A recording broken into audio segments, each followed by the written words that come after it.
think the new things is where we find a lot of fear, but fear is an indication that this might be the greatest thing we ever tap into. So, as much as fear can be scary, lean into it.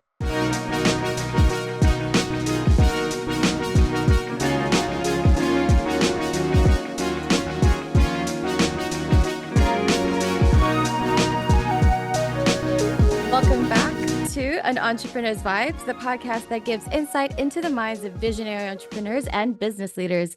Brought to you by The Right Direction, a leading professional and technical writing company based in North America. Each episode, we explore stories and experiences of those who dared to dream, took the leap, and built their own empires. So if you're just starting out your entrepreneurial journey or you're already a seasoned business pro, you'll find inspiration, knowledge, and good vibes right here. Our guest today is a shining example of confidence and creativity in the digital age. From overcoming the initial uncertainties of launching her business to becoming a sought-after social media strategist. Known for being the content queen, she offers transformative programs that empower entrepreneurs to find their authentic voice and create impactful content. Today, we'll dive into her inspiring journey and discover the secrets behind her innovative approach to social media and content creation. Welcome to the podcast, Sofia Aguilar. Thank you. I'm so excited to be here. Thanks for that amazing introduction. Of course. How are you doing today? I'm doing well. I'm doing well. I mean, life as an entrepreneur is an everyday, roller coaster, but I'm doing well. Thank Well, you. amazing. And I know it can be very time consuming, so we really appreciate you taking the time here. I wanted to ask you, how long have you been on social media? So I have been on social media for 10 years. I would say maybe more, but I can't really remember that far, but I would say 10 years now. Yeah. I'd say probably when like social media really started to like boom, we were all there initially, but it hasn't been as successful for most people, unlike yourself. So please tell us what inspired you to create a social media content creation and strategy as a career. Yeah. So, I mean, that's a great question, but it wasn't always this wasn't the plan. Mhm. Right. I'll take it back a little bit to my first ever business, which was Confidence in Movement. So I was a dance instructor and I had my own dance company. And the best way for me to get the word out was social media. Before that, I was hired to like teach dance lessons at local restaurants, and events and choreograph a variety of events and be a backup dancer. So I just started to build my online portfolio on social media as a dancer, as a choreographer, and as a artist essentially. And when the pandemic hit, I had a whole studio. I had so much built out, and then we kind of had to shut that down. So I was pivoting into the digital marketing space. And people knew and they were familiar with the fact that I had built already a very successful dance company, and a personal brand, and so they followed along the journey until I finally stumbled across selling other people's products, marketing and all that stuff. And that's kind of where my name came out as, leading in the marketing and social media space for selling and, literally being an influencer for tons of products. And I just thought like, okay, I can do this for other people on a greater level. I can do this for service providers, product-based businesses, agencies. So that was the birth of social media agency marketing consultant style, because I had done it for myself. Plus, I am in a family of entrepreneurs. So I was kind of beta testing it with my family and close friends until I realized like, wow, this is something that actually people are struggling with, right? We're in the pandemic. Everybody wants to continue to scale their business, but now we've added on the extra pressure of social media. So that's kind of where I came in, and that's where we've been here 4 years now and counting. That's really fascinating. And are you still practicing dance? That's still something that you're able to do? I love it. I don't know, like I haven't, opened the door back again. I do have a lot of people that watch my social media. Sometimes I'll do it for fun. It's something that brought me joy, right? I also studied social work and I realized like there's a difference between your hobby and like the passion and the career. And for me, I just couldn't make the two make sense for me. I like wanted to dance, but it was like now it's my career. Mhm. So I was having that friction with it. So if I do start teaching again, everyone will know because I'll post it on social media, but I still dance here and there. My mom and I, that's how we connect. We go to dance classes together. So it's still very much in my life, just not as a career right now. That's really sweet with you and your mom. And that's kind of crazy because, you know, a lot of people would say that find something you love and then make money out of it, right? But I guess that's not the case for everyone. And, you know, during 2020, I think that's when a lot of people really started on social media because there was nothing much to do. And to create a career out of it is really amazing. How did you come up with the name The Content Queen? So I didn't come up with the name. I actually have to say that I did not call myself the content queen. I actually was like, who, why? And even through your question, I think of the very first time I started creating content and people kept asking me like, how do you get this high quality? How do you turn the content around so fast? It was like they started calling me the Amazon Prime of content creation. So I was just delivering content as I was in general. But that's just the name that my clients gave me and I adopted on my page. Because they saw me as somebody who could essentially take their vision in their head and something that they couldn't execute themselves, and I was able to do that for them, for their social media, for their business. So they crowned me with that name. I cringed at the beginning, like Queen, Amazon Prime, like you guys are giving me all these labels and titles. But you know, I do live up to the name. I love content creation. Every single time I find a new way to make it innovative, right? I was using my phone and then here and there I got some more gadgets. So it's always just delivering the highest amount of quality to my clients in a fast return as well, because we know that social media is always changing. That's so true. And was there a turning point that made you realize that you wanted to help others with their own social media presences? You know, it was this time where I hired a business coach actually because I was just in a place like I had quit my bartending job. I was just like so unsure of what to do. I knew that I had passion for marketing and the online space. And so once I connected with this business coach, she was like, "Oh, like I just wish somebody would do all my content for me and I didn't have to think about it." And we were kind of in dialogue and I was like, "Okay, so what would that look like?" Because I love social media. So as I heard more people say, "Oh, I just struggle creating content. I don't like coming up with the ideas. It takes me so long." I started thinking, wow, this is something like it was a light bulb went in my head. Like, this is something that I do as like second nature. Like, it's almost like drinking water for me. And for other people, it's not like that. So that was my aha moment in saying, the turning point while my business coach was coaching me, I was actually fulfilling her content strategy and her content ideas for Instagram. So it just worked in synergy. And that's how my service offering came to life. You know, I totally understand that people don't really have that like good grasp about how to create content and most especially how to create relevant content that people want to see. Was Yeah. how where do you think this comes from when you say that it's like so easy for you to come up with these like ideas? Where do you think that stems from?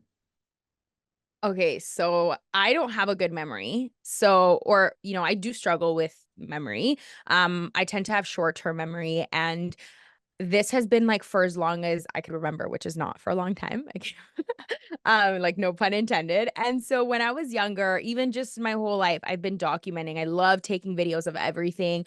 I like my family in Spanish, they called me reporterita, which is like a reporter. And they said that I would always come home and show them things and tell them things about what was happening, what was going on. And I just love to story tell. And that was my way of connecting with things even after the fact that they happened, because again, I was it was such a short-lived moment for me that being able to go back to my camera roll, capturing the moments, creating a vision. And then I remember one time in Christmas, at my gift to my family, there was a time where, you know, we were just new in Canada. Like we couldn't really afford much Christmas gifts, all the things. And I created a slideshow for a family of just pictures. And everybody was so like amazed. They're like, where did you get all these photos? How did you come up with these videos? And it was my token of appreciation for my family, the memories that we have lived. And so, I mean, that's more on like a personal level, right? But I think into business, I saw that what I did with confidence and movement, what I did with digital marketing, what I did with other people's products, like I would get gifted like smoothies and shakes and shirts and pants. I was able to bring something that like I loved and could essentially we're walking billboards, we're always marketing something. I was able to just create a story out of it and really make it authentic to who I was. Like I wasn't just like a poster boy for, you know, an activewear company. I was actually like infused in the brand. Like I would make it and I would adopt it as if it was my very own brand. So I think that's what makes me me, is that I'm very authentic in all that I shared. And for all that I've known, the talent and the gift comes from me loving genuinely. Like I have a very big heart. So loving everything that I'm given. Like if I'm, have to promote a lip gloss, then this becomes like it's at my own business. So I take pride in that. But yeah, for as long as all of that I could remember is that I was always capturing, always storytelling, and just making people's businesses as if they were my own and talking about it and just sharing it authentically with my own experience. And now I can do that with any business. They can tell me their storyline, they can tell me what they do or who they are and who they want to help. And I can just bring their vision to life because in one shape or form, I've experienced that already, or I can do that market research. Wow, I can really tell that you're such a fiery, passionate person. And I feel like that's what makes everything you do so successful, whether it's your artistry and dance or whether now being a social Yeah. media strategist.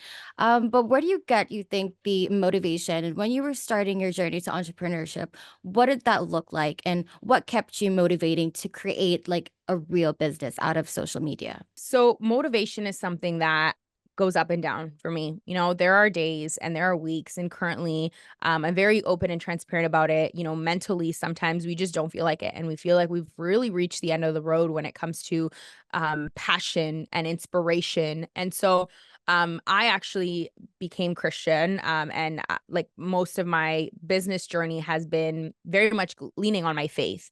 And my biggest prayer and my biggest desire is that people are able to discover their passion, yes, make money, find their community, and do what they love, but also include God in the center of it if they are faith-based, right? And I think that's become my newfound desire, is that people don't just see their business as a money transaction, but they see it as a transformative experience for anybody, right? Like we look at just even the power of through social media, how that could change people's lives. That's been what motivates me. It's like because we all have, this whatever business or idea or whatever it is for you, or maybe you don't have a business yet, but you have this desire and this story inside of you that if you shared it, you could change somebody's life. So that started becoming my motivation. I would look at my clients and I'm like, you could literally change someone's life. And I want to be like the vehicle and the conduit to do that for you. Somebody actually called me like a business midwife. And I was like, oh, I had to Google like, what's a midwife?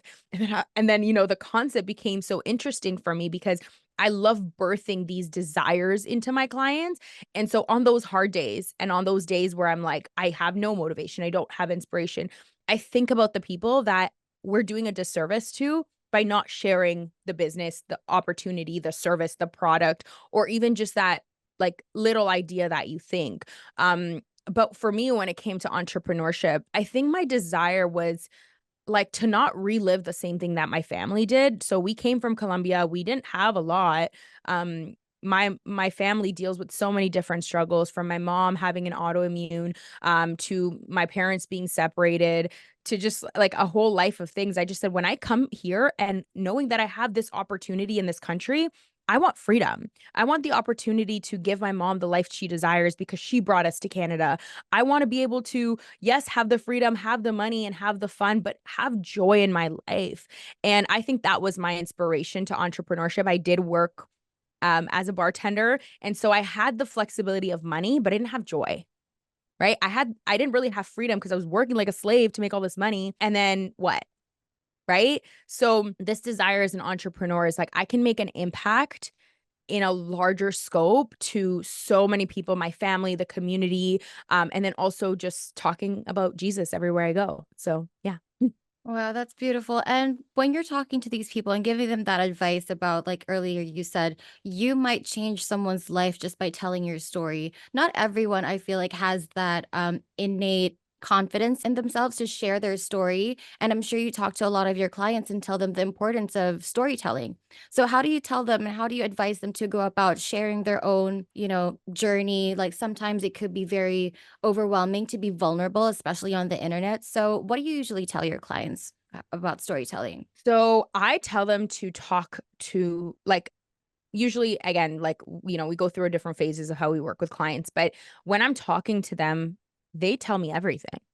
Like they're just like an open book. And then I'm like, well, what would it look like if there was a camera in front of you? And instantly they would go into shock. Like, I don't think I can do it with the camera in front of me. What are people going to say? And the main concept is, what do you want people to know? What do you want? Because you're right. Not everybody wants to share. Not everybody wants to show their whole private life. And the good thing is we get to control what we put out there.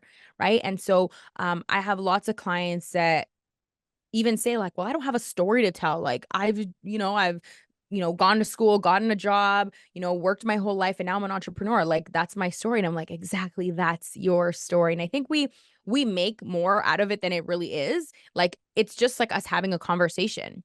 So I usually tell them, grab your phone, speak to your phone like it's me, and say who you are, what you do, how you help people. And even in that, before you even get there, like, why did you decide to do this?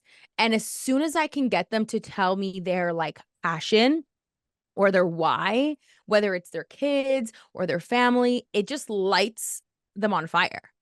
And that's the confidence that they need. I think everybody needs to be reminded of their why.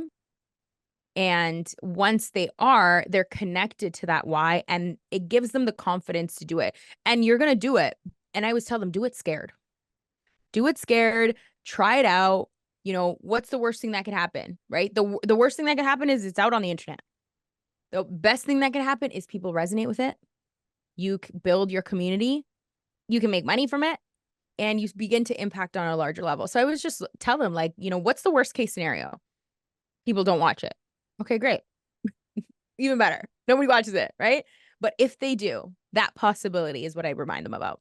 That's really beautiful. I feel like a lot of people think that it has to be perfect. Everything has to be perfect, like the background, how you look before you even like start showing yourself authentically online. And it's really not the case. I feel like people resonate more when you're unperfect. That's what really gets people thinking that, oh, this person's authentic. I really want to listen to their story. That's really amazing. Yeah. And now that we're talking about like how you started and growing your business, like could you talk about the strategies that you use to attract your first clients? So when I started, and I have my podcast as well that I try to like share that information. But I love when I get asked this question because when I started, I thought like, okay, I don't know a lot of people, but I know or I did know a lot of people, but I didn't actually like envision who was going to be my client. But I knew people that knew business owners, right? So for example, my brother-in-law was a real estate agent or is a real estate agent. My sister was in the aesthetic space. So I thought, well, I could reach out to them. So for a lot of people, they don't reach out to their family members because they always say like your family and your friends are not going to support you. Those are my biggest supporters, my family. And in a way where I first said, hey, let me just create some content. I'm going to give it to you completely free. You let me know if you love it. And that's when I was like, I'm really good at this. After that, I decided to run a beta program. So I said, I want to offer this exclusive opportunity to a few people. Let me create your content for a smaller fee. And then that's when I realized like, okay, I'm doing a lot of work for this amount of money and people love it. But I also got constructive criticism, right? And I think this is where a lot of businesses pull back and don't like this part of business because it's not sexy. This is the part of business that you're going to cringe and you're going to hate is getting feedback. And I got feedback of like, it was too short of a time or, I would have preferred, some preparation in the beginning. They gave me incredible feedback. But what I could have done with that was, oh my gosh, nobody likes this. Oh, they hate it. I'm just never going to do it. I'm going to go hide under a rock. Right. That's sometimes what happens with feedback. But I use this to upscale my experience. So then I, called it a VIP content day. I rebranded and I just kept sharing the outcome. I kept sharing what is possible when you post on social media. I had my own personal success story, like me, myself, of what I was able to do. I didn't really have other testimonials. So I created those success stories by leveraging that beta program that I mentioned, right? And then from there, I would just post consistently. Every single day, I spoke about VIP content day. Every single day, I gave myself a task to talk about what you would be able to receive when you posted content consistently. What would your brand look like? What would people say about you? I would pull out statistics of what they say about marketing and content and personal branding. Like I was talking about this from the moment I woke up to the moment I went to bed. I made sure I had a brand. Like I had, and when I say a brand, I made sure that I had somewhere that people could contact me, whether it was a small little website, an email. I was still using my dance email at the time. I didn't have anything professional, but I just made sure that I was the top of mind to people. I wasn't taking no for an answer. I was like, you need a content creator? It's me. If anyone says the word content strategist or creator, me. I wanted to make sure that if you thought content or social media, you thought of Sofia. So that's what I did. I positioned myself as an authority figure and a thought leader. And that's when, not only the clients for content days started happening, but then speaking engagements, workshops, and all that. I love that. I love that when you said, you take feedback to upscale your services even more. That's like, it really shows the dedication and the passion in your craft. But I wanted to Mhm. ask you, like, how do you maintain that balance between authenticity and strategy when you're creating content? Balance is I'm still trying to figure out this balance thing because it is hard, right? For me, this is what I eat, live, and breathe. I eat, live, and breathe content creation, social media strategy, right? So for me, authenticity is a strategy. Showing you exactly what I'm experiencing in my business is a part of the strategy because it's what I teach in my programs, right? So let's say, I struggle with planning my day. Well, guess what? In my program, I teach on how to structure your content plan or your shot list for success, right? So I use my weaknesses and form them into strengths. Because I believe like the best teacher is somebody who has gone through it. So if I'm going through it and I'm learning the strategy and I'm investing in that, I can teach it and help you surpass that as well. Um, but I think it's just really being true to yourself. I think when you're true to yourself and when you know who you are, being authentic isn't like a facade that you play. And then when it comes to being implemented in your strategy, it's who you are. So you live from that space. We don't have to create it. We don't have to draw it up and mock it up. And I do believe in an 80-20 rule. So there is a 80% that I share of my lifestyle and 80% selling mostly, but my selling comes from so many different layers. And then 20% is like personal lifestyle. And sometimes the ratio changes, sometimes I'm posting more lifestyle and more personal than selling. But I really think it's finding what feels good for you because only you know what that feels like. So yeah, that's my Your approach. And how has your yeah. approach to social media content evolved throughout the years? I think at the beginning, I was just like, I'm posting every single day, doing whatever, wherever, and it burned me out. I'm going to be honest with you. I had no strategy. I was just doing to do because that's what, that's what we do. We just figure it out. I didn't know who to invest in. And I had invested in social media gurus. And that was the hardest thing because everybody was telling me to do something different and I couldn't figure it out. And so I was just doing whatever. I burnt out. I didn't feel passionate anymore. I was like, I'm done with this. And it's evolved because it showed me that I needed to provide some systems into my business. I needed to have like systems of operations, like SOPs. I needed to give myself deadlines. I needed to actually create my day to day because what I thought I'm a creative, right? As a social media person, artist, I'm a creative and then I'm a business owner. So my business mind hadn't adapted into the fact like, girl, we can't spend 10 hours creating content and edit because this is a business. So now you're working more in your business than you are on your business. So I think my social media strategy changed from working smarter, not harder. So that's when I implemented 30 days of content in one day.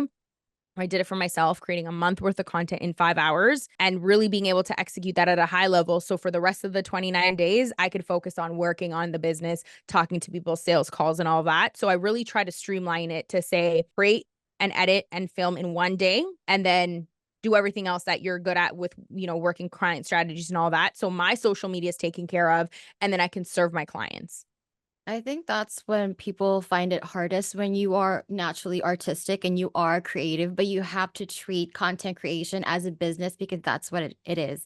It's kind of Mm-hmm. evolved throughout the years as something that used to just be for fun.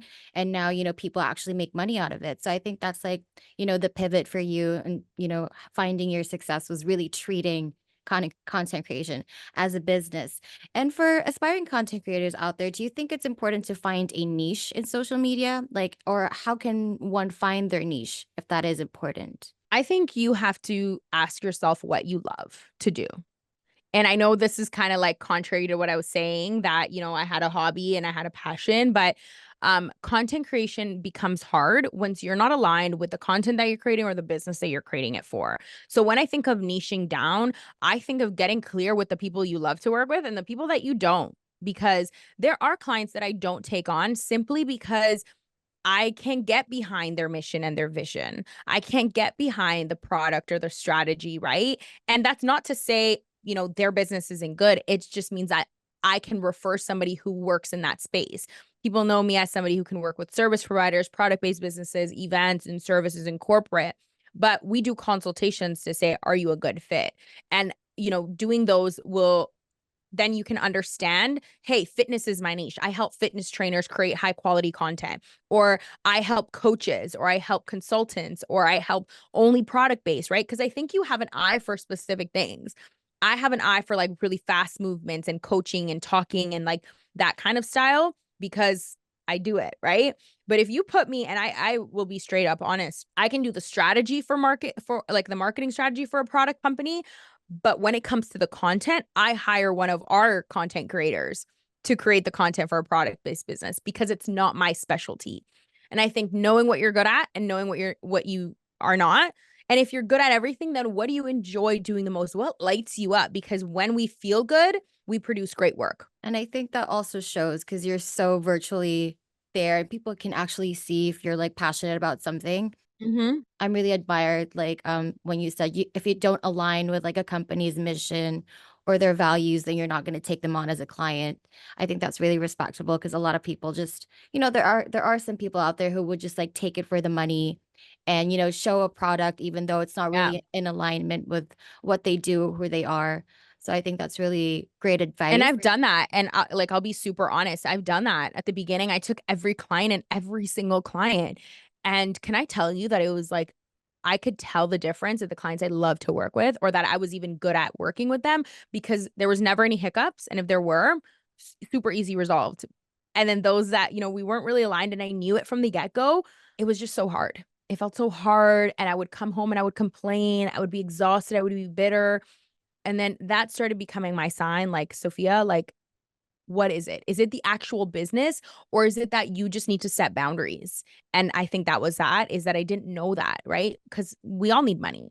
But what are you willing to do for the money? Is it be like bitter, upset, tired, exhausted, or like, and that doesn't mean that every day is going to be a perfect day, but you get to decide as an entrepreneur. That's why we become entrepreneurs, because we want to choose everything that we do. Mhm. And what do you think are some of the common mistakes that other content creators make, and how do you think they can avoid doing that? I see a lot of mistakes on social media right now that are opportunities. So I see a lot of opportunities. Let's not call them mistakes. Let's call them opportunities. I see tons of opportunities for content creators that are up on the roar and the rising of, becoming these content creators, is that they don't talk about themselves. They talk about the client, they talk about the results, but they don't ever share their personal experience, their founder story. And people don't buy into the service that you do. They don't buy into the outcome. They buy into who you are as an individual.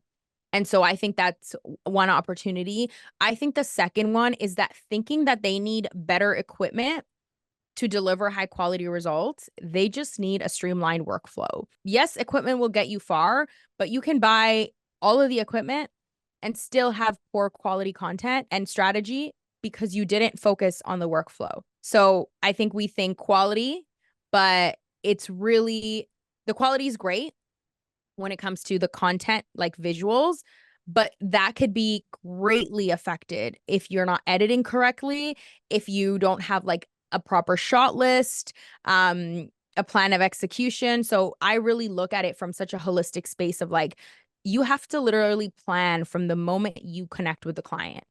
And that's another opportunity, is that a lot of content creators, we're creatives. We just want to go ahead and shoot. Just, I'm going to pull up to the spot and film.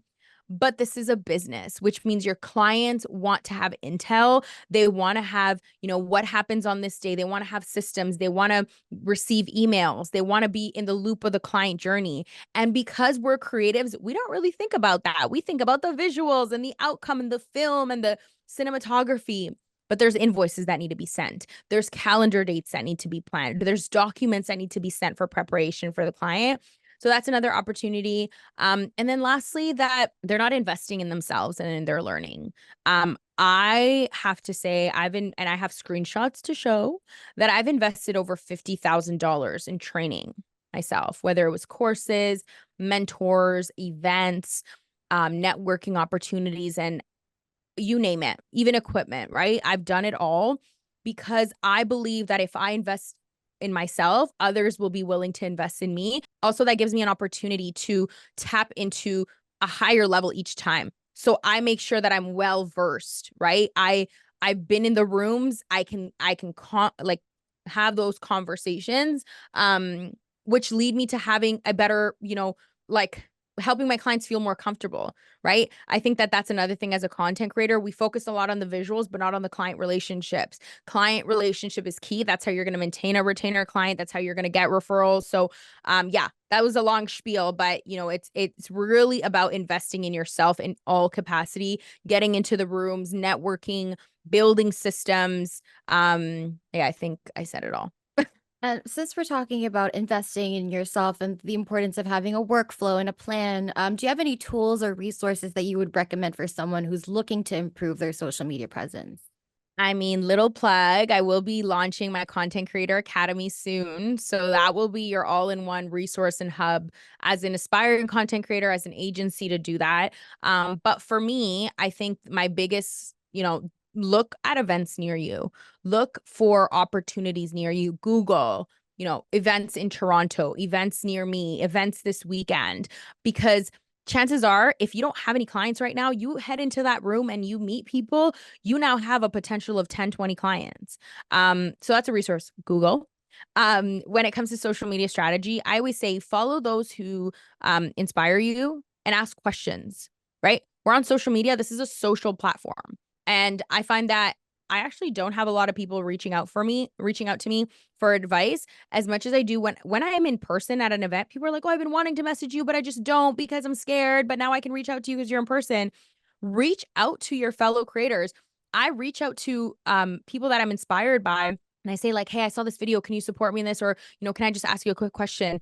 Do that. Reach out, contact people. YouTube is huge too. Like, if you are somebody for long form training, that's how I train myself to use my camera. YouTube. I used YouTube to teach myself on how to do my camera podcast setup, right? So, really tap into your free resources because this is all free, social networks. And then yeah, I would say that, like, don't get caught up in buying so many of these like free courses.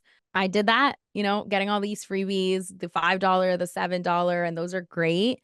But if you've hit a point where you're like, I've bought all of these courses, sometimes what you need is someone one-on-one to take a look at your blind spots and to support you along the way because we're not meant to do this business alone.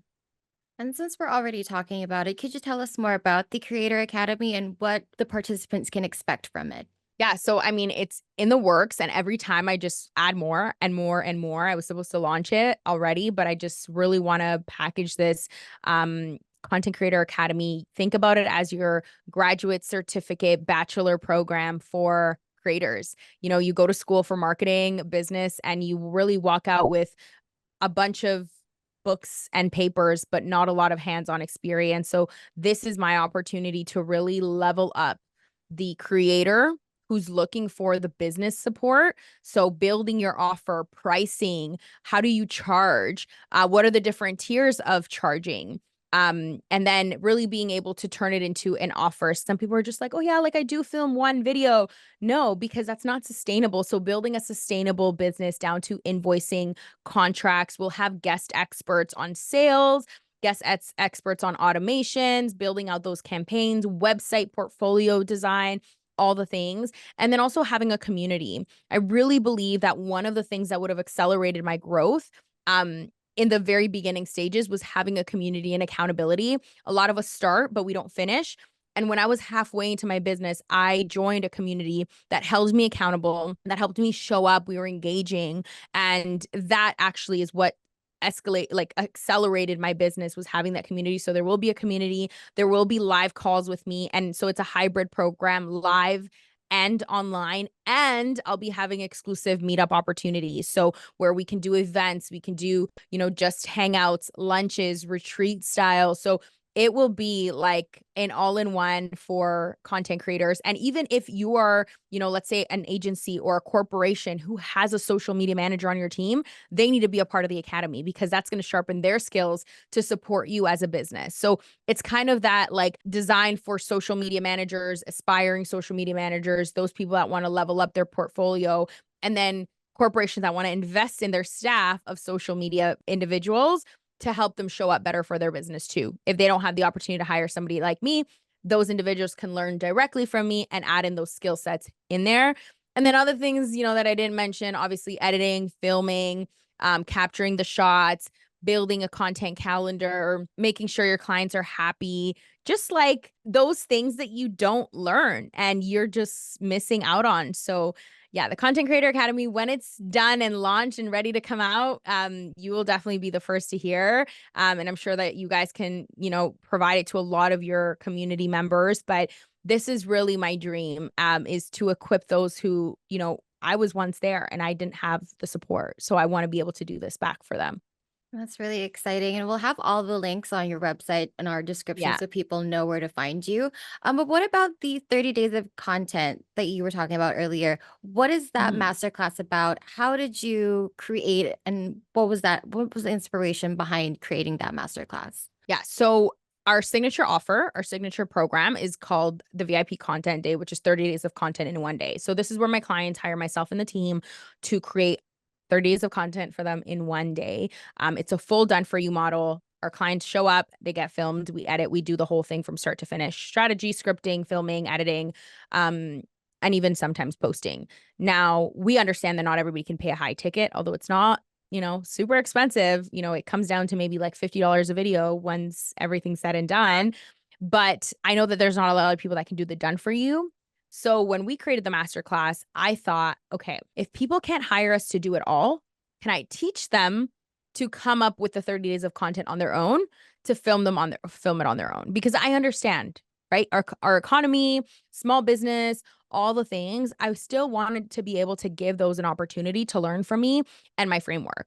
So the 30 days of content masterclass, you'll learn how to craft your content pillars, how to create content from those pillars, which is super simple. It's literally it's like a mind map that I create. And then from there, we create 3 topics. And then out of those, come up with 3 ideas. So it literally ends up totaling like amazing hooks, scripting strategies, and even visuals to help you design that collateral that you need for your social media for 30 days. And yeah, it was just in mind of saying, how do we turn the, done for you offer into do it yourself?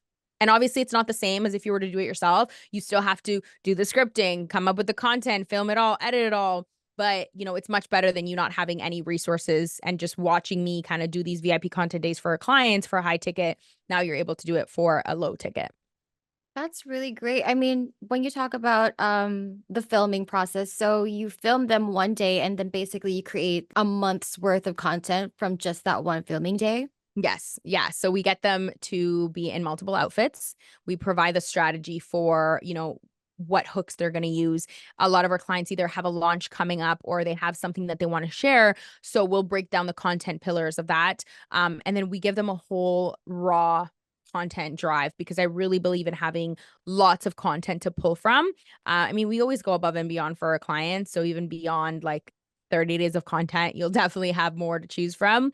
But that's, where they really get to just show up, come with your different outfits. You get pictures, you get videos, whether it's short form talking head style, podcast, B-roll. Even a lot of our clients use our content for their website. We used to work with a website designer who would, all of our content that we would film for a client, they would input into website newsletters. So it's really beyond social media. Right, that's really fascinating. But how does that differ from the content creator bootcamp that you also offer? Yeah. So, great question. I love this. I actually never, I feel like I should talk about this more on my social media as well, but like the difference. But, every time I think about where my clients are at and why they haven't worked with me, I'm literally like, why haven't you worked with me? There is over 36,000 people on my page and I don't have 36,000 clients. Let me tell you that. Okay. I'm at like 600, 700, but I'm still like, where are the rest of the 30,000 of you? And so I noticed that there's gaps, right? So in the 30 days of content masterclass, I don't teach you how to fully extensively edit, extensively film, or even like and extensively strategize beyond the 30 days, right? The boot camp was supposed to be a 3-day training for 30 minutes. It ended up being a 3-day training for 2 hours each. So this was a live, now it's pre-recorded, so you'll be able to catch the replay. And it comes with a 60-page social media success planner. So literally teaches you my workflow on how to film, from the research to the planning to the filming. It gives you my content planner. It gives you my timesheet planner to plan out your schedule better as a creator or as a brand or for your clients.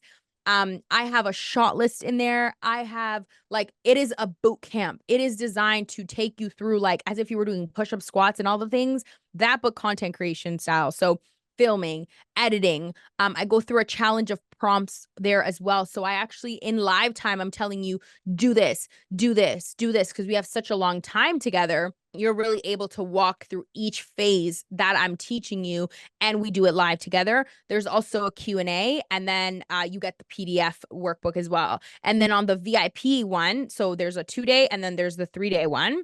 On the 3-day, they actually get the tips and tricks that I have to tell them when I'm filming it for a client. So there's a difference. So that day is more so designed for that, content creator, who has clients, because I'm teaching you how to do that for clients. So how to set up the content day for them, how to film for them, how to edit for them, because it changes. Those who do it for themselves and those who do it for other people. Wow, I love that. And you also have the Confident Creator Guide. Could you share with us some of the key takeaways that you can get from that guide? Yes. So the Confident Creator Guide is your beginner bestie. It is, that one teaches you how to story tell. That one's teaching you how to show up on stories. That one's teaching you the very beginning prompts of your why. It's getting your brain activated into what the heck am I doing as a creator and how do I get confident in it? I am actually reworking the guide because that was my first ever program. That was my first ever course. The first ever anything I launched after the VIP content day, because I just thought, okay, let me have something for a beginner. So that is like super beginner friendly. Like, where do I start? How do I talk about my business? What's my story? How do I show up online? What's the frequency? That one is like my baby. I haven't even taken it off, but I look like I grew up. I have a different face shape, different hair color, different everything. And so I'm going to be reworking that one, but it is your beginner confident creator guide. So, if someone came to you and was like, I really feel like I'm ready to become a content creator and make a business out of this, but I don't have a platform, I'm literally starting from scratch. What program would you advise them to take, or what advice would you give them in general when they're starting out an entirely new platform on social media? Usually these individuals will book a strategy session or a discovery session with me because their struggle is that they need to talk through it with somebody. You could take a program. So not that my programs wouldn't help you, but you would already know, like, this is what I want to do, right? This is the platform that I need. This is that, right? So a strategy intensive or a discovery call will really just take what's in your head, because a lot of the times the reason why you haven't started is because you don't have a blueprint or you don't have that push. Like somebody needs to light a fire under your butt. And you could do that by just messaging me, right? I do offer 15-minute coffee chats. So I would say, like, book just a free 15-minute coffee chat with me. But if you want to go into an intensive to have more of a blueprint and game plan for you, then do that. But as soon as the Content Creator Academy is open for enrollment, that's it. That is your beginner space. That is where you need to be to start. Or whether to continue, whether you're in the beginner, intermediate, or advanced level of your journey, the Confident Creator Academy is going to be the place that you want to plug into. But right now, I would do the boot camp. All right. I'm really excited for the Creator Academy, and I think that's going to help a lot of people. But I also wanted to ask, because like social media has evolved so much that you can have an amazing piece of content, but it's not necessarily going to work on all different platforms. Like it might do well on TikTok, but it may not resonate on Reels or Instagram or Facebook. So I wanted to ask you, how do you tailor your social media strategies to different platforms? Yeah. So something that a lot of people may not know, because this is super on the back end, I don't promote the service at all. I'm actually a marketing consultant for a lot of my clients that I've done the VIP days for. I've done all the things, and now they have a team. So I lead their teams. So think of me as like the fractional chief marketing officer.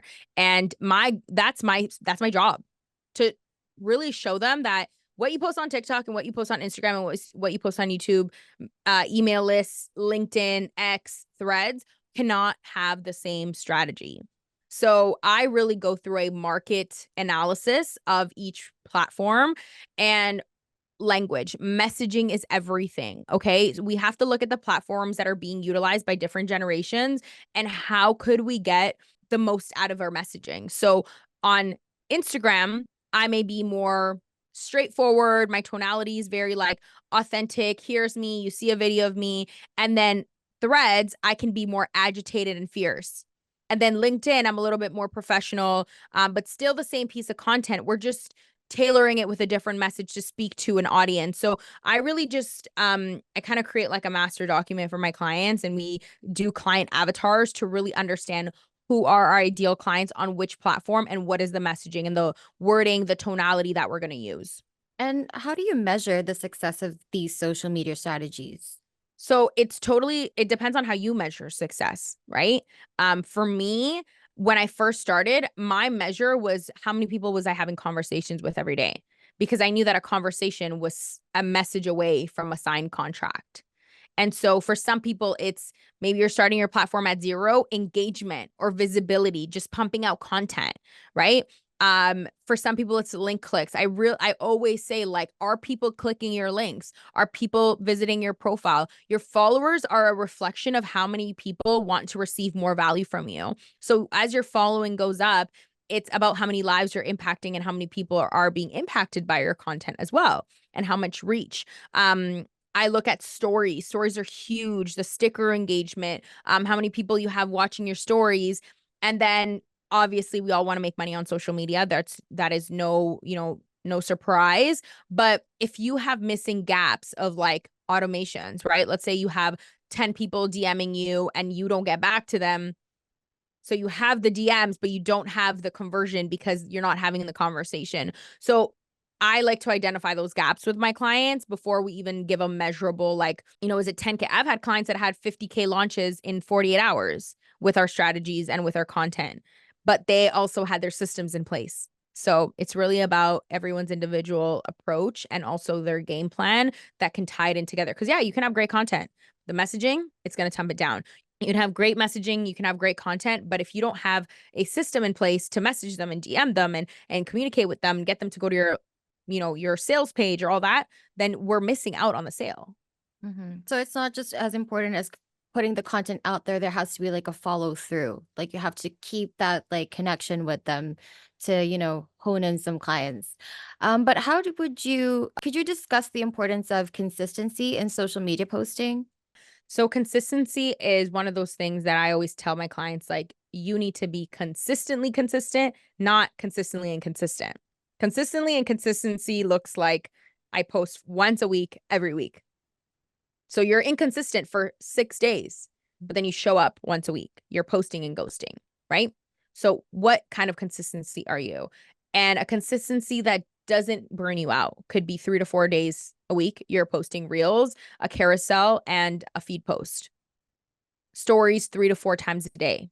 Maybe even I go 5 to 10 times a day, but it's totally up to you. So building yourself, like, this is a daily method of operation, right? I think of like when I was a bartender, I had to cut limes every single morning and count how much liquor there was and polish my forks and my cutlery.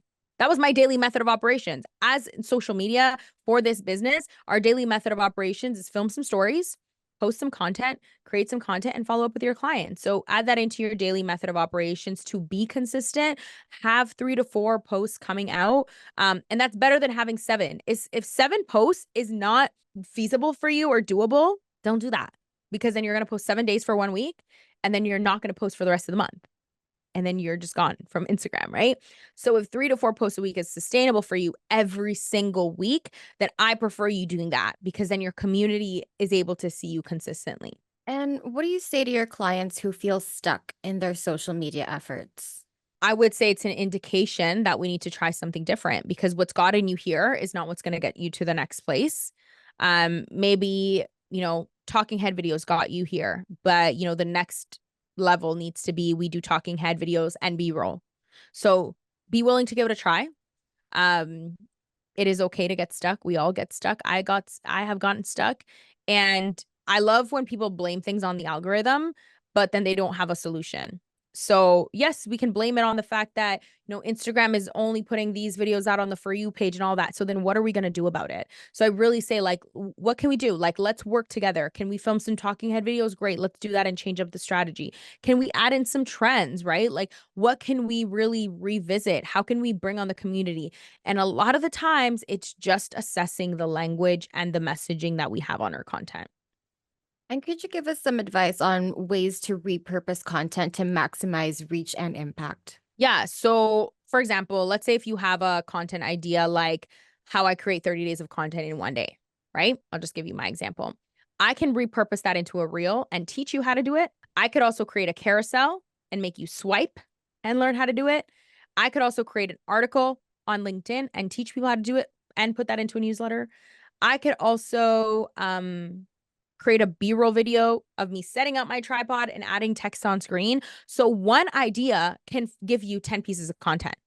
And I look at this as sensory-based creation because we can see it, we can hear it, we can't touch it, but we can have some sort of like physical explanation to it. So really allowing your audience to receive the value in different senses. And I wanted to ask, like, what has been the most rewarding part of your entrepreneurial journey so far?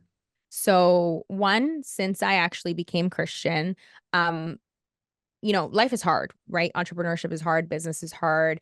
Um, I've I talk a lot about my faith, and although not every day is sunshine and rainbows, I have the confidence that I'm here for a purpose, I'm here for a reason, and that God loves me. And through being able to share this message of hope across platforms in a world where people find validation from social media, money, people, clothes, really having people find God or find a church or find, one of my devotionals or my Bible scriptures on my page and help them get through a tough moment in their life. That has really been very fulfilling. I think, there's so many different platforms and there's so many ways that people can use it to tear down, to hate for business.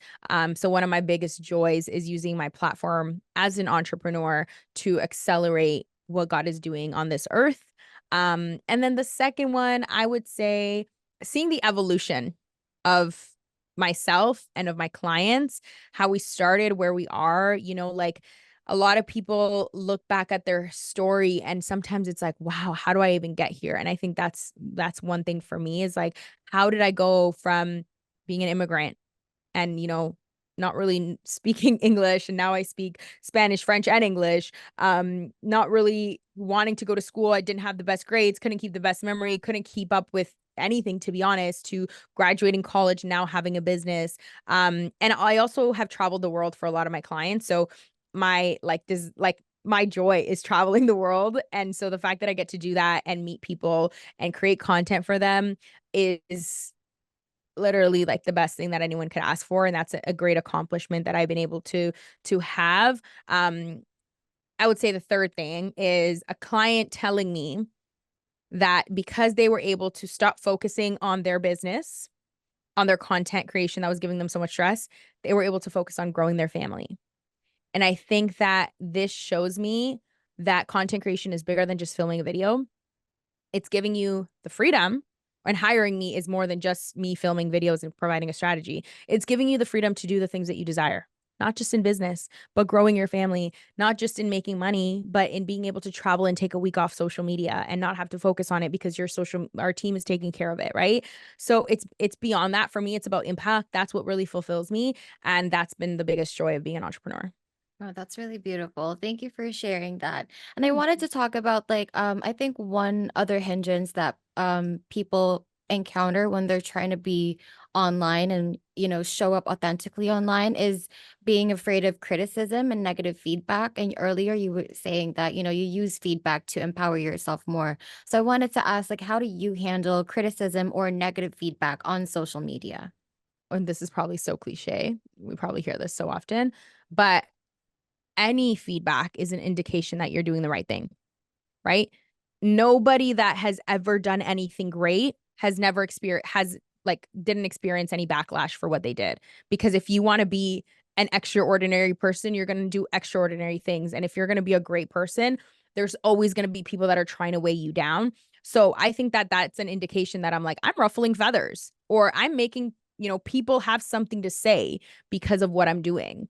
And I always say, like, a lot of the time when people have something to say, it's a projection of how they either feel about themselves or something that they're going through. So I like to look at it with grace. I'm like, yo, I'm sorry you're going through that. Like, that must suck, right? I've been told everywhere from that I look bald to I have a pig nose, or I look like a man, or I sound like a man, or that, like, you know, all the things, racism you could think of. And I just think of, like, you must be so hurt behind that. And sometimes it's people that desire to have a platform like ours. So I see it with a inspiration and grace. And then again, if you want be prepared to have some sort of um backlash if you're doing great things, and especially if you're advocating, especially if you're going against the grain, but always remember that God has your back, because at the end of the day, we are doing this for a greater purpose. And if I wasn't talking about my faith the way I am and being bold, maybe I wouldn't have a lot of backlash. Maybe I would have more clients. Maybe I would be making more money. But I trust God, and I trust that if I'm supposed to be here advocating and sharing, and if that means I'm making less money as a result of it, I know he's got it taken care of. So that's my inspiration behind it. That negative feedback and negative comments, and block it. Don't look at it. If you don't like it, that's the beauty of the things we can delete, we can block, we can eliminate. And once your why is stronger and you remember who you are, yes, we have bad days, but when you remember who you are, somebody were to call you a green bush, you're not a green bush. Why would you believe somebody calling you a green bush? So that's kind of my approach to that. Yeah, people are always going to have something to say, but when you stay true to Always. your mission, that doesn't really Hmm. matter anymore. Earlier you were Absolutely. talking about burnout. Could you tell us what keeps your creative juices flowing, and how do you avoid burnout when you're creating so much quality content? Burnout is something that a lot of people don't talk about, and I will say I'm still in it.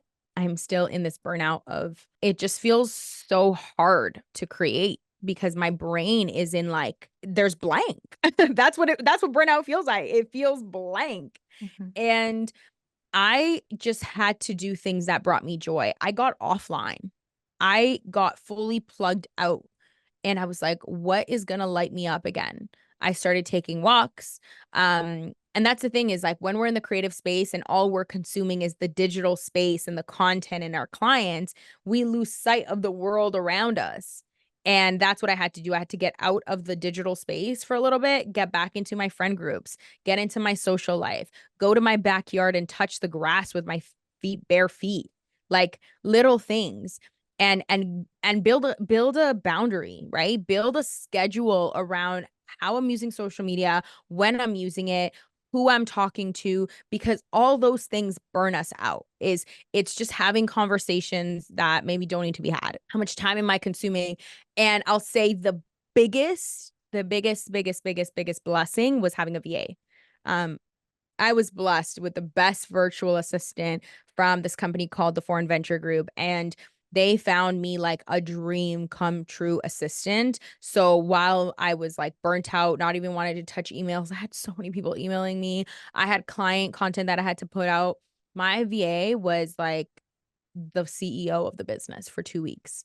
And it's so crazy to say that, because I would have never in a million years thought that I would ever outsource anything in my business, because I'm a control freak and I want everything done by me. But having her was staple to that burnout, having community, my pastors, people praying for me, and just being authentic about it. I went on social media and I said, I'm burnt out and this is how I feel. And so you're not going to see me, but if you need me, email me, but try not to need me. And I was just really honest about it, because a lot of people resonated with that. And it's going to happen, especially as creatives. We're going to experience that burnout. And now it's what we do with it, and make sure that it doesn't get as bad next time. That's my desire, that my next burnout isn't as bad as this one. Mhm. Yeah, it's really important to be offline sometimes. Not Yeah, everything has to be absolutely. virtual, and learning the power of delegation, I guess, not putting all the work on yourself. Yeah. Well, looking ahead, what do you think are the biggest challenges that social media content creators might face? What do you think are some things that can prepare them for that? I think our economy. something that a lot of people tell me is like, nobody has money nowadays. And I think we need to find people that have recession proof businesses and serve them. And I think we need to get out of the mentality of like, if people can't afford it, then there are people that can afford things. People are buying houses in any business, not just social media. We know people that are buying $4 million homes. We know people that are traveling the world and buying private jets. We know people that are investing in marketing. We know people that are making the most amount of money right now. Tap into that. You could say that the economy's low. We just need to find better clients. And not better clients that can afford our rate. Um, I think also looking ahead, just with like, I think how people are being more aware of how much time they spend digitally. Maybe also a lot of social media. I know a lot of people will relate with me when I say this, but like when people think of a virtual assistant, they say, oh, yeah, I run my social media. When people think of a content creator, they think they're also going to be social media managers. I think we need to be getting very clear with our titles and what we do and what we don't do, because like, somebody could look at a VA and say, oh, yeah, they do this, they do this, they do that, like all these 10 tasks. But the reality is they're your virtual assistants, not your automation strategist, not your cold caller, not your social media manager. So really being clear with what your role is. And I think like the biggest thing is if you want to treat this like a business, you'd have to decide to treat it like a business and not a side hustle, not a hobby if you really want to get ahead. So I think that's going to be the biggest key thing, is that in a saturated, I guess, space of there's a lot of content creators, photographers, videographers, is like, how are you going to set yourself apart? Yeah. That's really great. And just before I let you go, I wanted to ask you one last question. What does the future look like for you? What are the future goals and aspirations for your business? What are the vibes looking like? I don't know what the vibes are giving so much, because I had a lot of time to reflect and think about like, do I want to do this for the rest of my life? Do I want to get a job? Do I want to just like be off the grid? Safe to say I'm here to stay. I do want to write a book eventually. I feel like I've gone through a lot of things, just in like our family, personally, mentally, my business changes, all my pivots. And I feel like I would be doing a disservice if I didn't document all of this into like a blueprint for the upcoming generation. And that's a strong desire that I have. Um, I used to host like events for content creators, business owners, and entrepreneurs. And even though I've always dreamed of having a space, I feel like because I'm so mobile that I want to just have events everywhere. Like I just want to be either hosting the events or being invited to events. I currently speak at events. So that and I love being the creative director and marketing consultant. I'm tapping into those are actually my main clients right now, as I've stepped off of the actual creation and I've been managing campaigns, and I love it. I love being, like I said, that chief marketing officer for my clients that really takes on the whole marketing and social media planning and can delegate it to their teams. And that truly just brings me joy. And so I'm looking forward to birthing more businesses and supporting them with their marketing strategies. Hopefully, in Jesus' name, a book. And I don't know, I guess just like travel more and just impact people. I love the in-person stuff. Online was great, Zoom was great, but like we need the in-person vibes back. Like I'm Mhm. missing the vibes of being in person. So I'll definitely make that happen sooner or later. That's really exciting. The book makes so much sense because you were saying earlier, you've always documented everything. It just makes sense to write a book. And Yeah. the space, your office is wherever you are. Now, you started everything back in 2020 when everything had to be virtually, and now you can like travel the world and, do everything you do so well and see your clients in person. I think you could totally do Hmm. that. I totally believe in you. And just before we go, do you have Yeah. anything to say to our viewers, advice, anything you'd like to say before we go? Yeah, I would just say don't be afraid to pivot. Don't be afraid to explore something new. And I think the new things is where we find a lot of fear, but fear is an indication that this might be the greatest thing we ever tap into. And if there's no fear, sometimes there isn't that like challenge and that inclination. So as much as fear can be scary, lean into it. Lean into that uncomfortable feeling. You know, done is better than perfect. You know, instead of waiting for the whole thing to be mapped out and posted, just do it. Again, cringy and cliche, but just do it and get it done, collect the feedback. And if it doesn't work, it doesn't work. And if it works, then, you know, you landed yourself a gold mine, but never be afraid of making a move.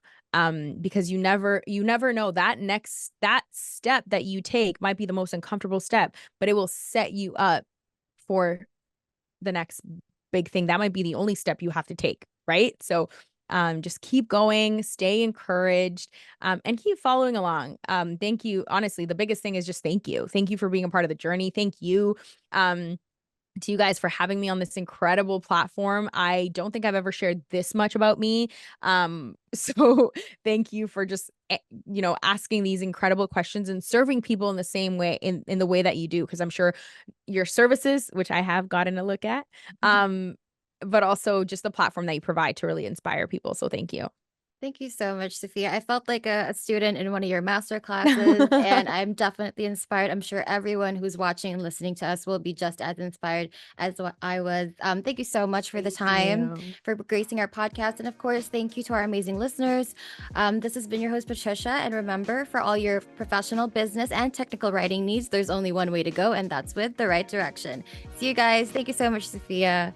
It's been great Thank talking to you. Bye, you. guys. Ciao. Bye.